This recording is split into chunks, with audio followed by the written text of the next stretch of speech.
Hola nuevamente, futuro abogado de Derecho Virtual. Hoy vamos a dar continuidad a nuestro estudio del derecho real de uso. En el video anterior exploramos las formas de constitución del derecho de uso y hoy nos adentraremos en los derechos y obligaciones del usuario. También hablaremos sobre las maneras en que puede terminar este derecho y los efectos que se generan al extinguirse. ¿Alguna vez te has preguntado qué pasa cuando termina un derecho de uso? ¿Qué obligaciones tiene quien lo disfruta? Vamos a descubrirlo juntos.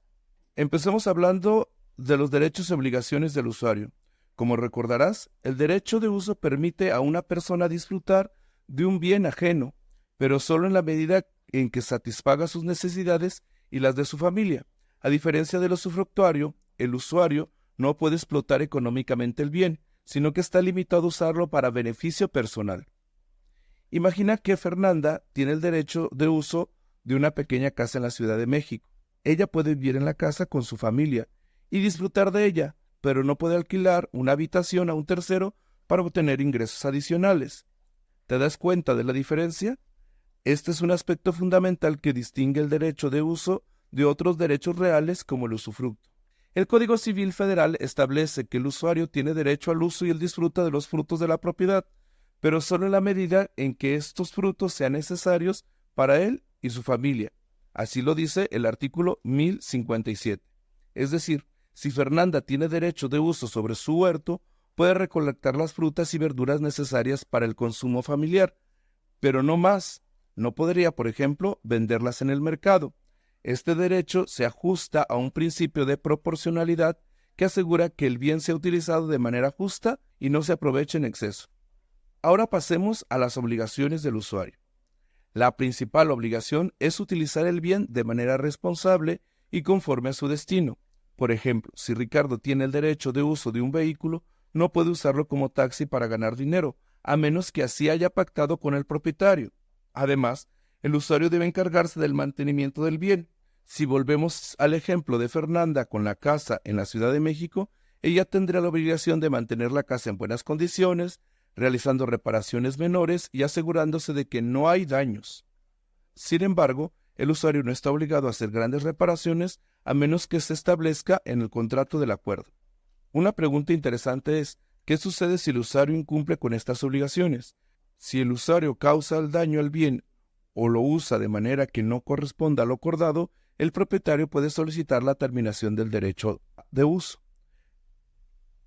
¿Qué te dice esto sobre la importancia de cumplir con las obligaciones establecidas? La responsabilidad es la clave y cualquier abuso o incumplimiento puede tener serias consecuencias. Ahora, hablemos sobre la manera de determinar el derecho real de uso. Existen varias formas en que este derecho puede extinguirse. Una de las más comunes es por la muerte del usuario. Si Fernanda fallece, el derecho de uso sobre la casa en la Ciudad de México no pasa a sus herederos, simplemente se extingue. Esto se debe a que el derecho de uso es personalísimo, es decir, está ligado directamente a la persona a quien se le concedió. Es importante recordar este aspecto para entender cómo funciona la sucesión en los derechos reales. Otra forma de terminación es por el cumplimiento del lapso o condición establecida en el contrato. Imagina que Luis tiene el derecho de uso de un terreno en Puebla por un periodo de 5 años. Al cumplirse este lapso, el derecho de uso se extingue automáticamente a menos que ambas partes acuerden renovarlo. Este tipo de acuerdos suelen ser comunes cuando el derecho de uso se constituye como parte de un contrato de comodato o arrendamiento.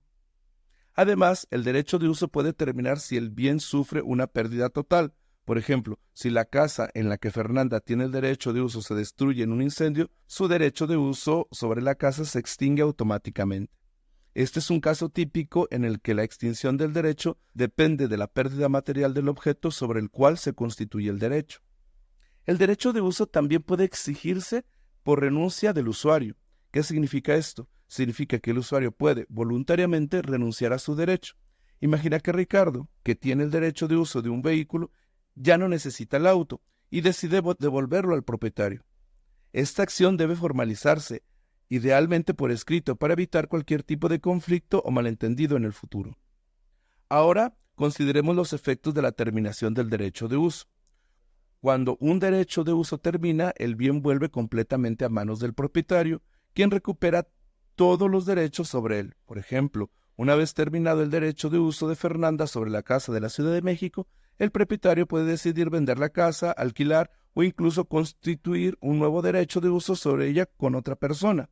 Además, si durante el tiempo que duró el derecho de uso se realizaron mejoras necesarias, el propietario debe compensar al usuario por estos gastos, siempre y cuando se hayan acordado previamente. Este aspecto es importante para mantener un equilibrio justo entre ambas partes. Pero, ¿qué sucede si el usuario causa daño al bien durante el tiempo que disfrutó el derecho? En este caso, el usuario estará obligado a indemnizar al propietario por los daños causados. Por ejemplo, si Ricardo usando el vehículo se involucra en un accidente debido a su negligencia y el vehículo queda severamente dañado, tendrá la obligación de reparar el daño o compensar económicamente al propietario. Este tipo de responsabilidades deben de tenerse en cuenta al negociar y formalizar cualquier derecho de uso. También hay que considerar que al extinguir el derecho de uso, cualquier beneficio que el usuario estaba recibiendo del bien también cesa. Si Luis estaba usando un terreno para sembrar cultivos, al terminar el derecho de uso, ya no podrá seguir cultivando en este terreno. Esta es una de las razones por la que es crucial tener claro el plazo y las condiciones de cualquier acuerdo relacionados con derechos reales. En conclusión, el derecho de uso, aunque más limitado que el usufructo, ofrece ventajas significativas a quienes necesitan utilizar un bien sin llegar a ser propietarios del mismo. Hemos visto que el usuario tiene derechos importantes, pero también obligaciones que debe de cumplir para evitar la terminación prematura de su derecho. Además, hemos explorado las diferentes maneras en que este derecho puede extinguirse y los efectos que estos pueden generar tanto para el usuario como para el propietario. En el derecho civil es fundamental comprender estas figuras y sus implicaciones para asegurar que las relaciones legales se manejan de manera justa y equitativa.